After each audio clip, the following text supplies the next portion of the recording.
Pinagbabaklas ng COMELEC ang mga iligal na campaign materials sa unang araw ng kampanya para sa mga lokal na posisyon sa Bilang Pilipino 2025. Karamihan dyan hindi sumunod sa tamang sukat at hindi rin environment friendly ang material. Nasa frontline ng balitang yan, si JC Cosico.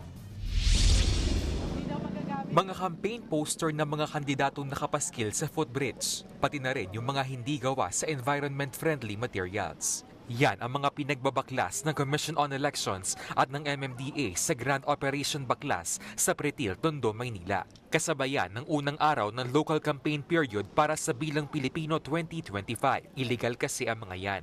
Bukod sa pasok dapat sa 2x3 feet na sukat, gawa rin dapat sa biodegradable materials at nakapaskil sa itinakdang lugar ang mga poster. Kaya ang mga may maling sukat na poster at wala sa common poster area sa Kalayaan Avenue sa Quezon City, pinagtatanggal. Idodonate ang mga ito sa Eco Waste Coalition at sa BJMP para ma-recycle. Pakiusap naman ng COMELEC sa paglalagay ng campaign materials. Sana makiusap na lang kayo sa may-ari ng property. Kahit nasa private property, baka naman pwedeng malimit lang sa 2x3 yung mga ilalagay natin.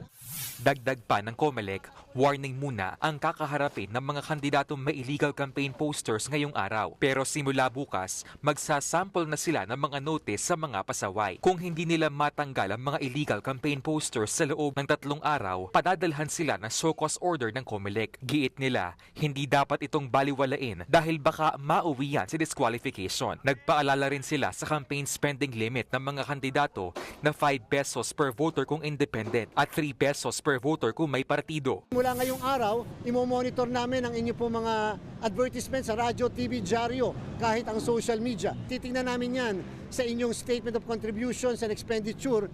Paalala ni COMELEC Chairman George Garcia sa mga botante, huwag bumoto ng mga kandidatong hindi sumusunod sa patakaran. Nagbabalita mula sa frontline, JC Cosico, News 5. Mga kapatid, Cheryl Cosim po, huwag maging huli at maging una sa lahat sa balitaan.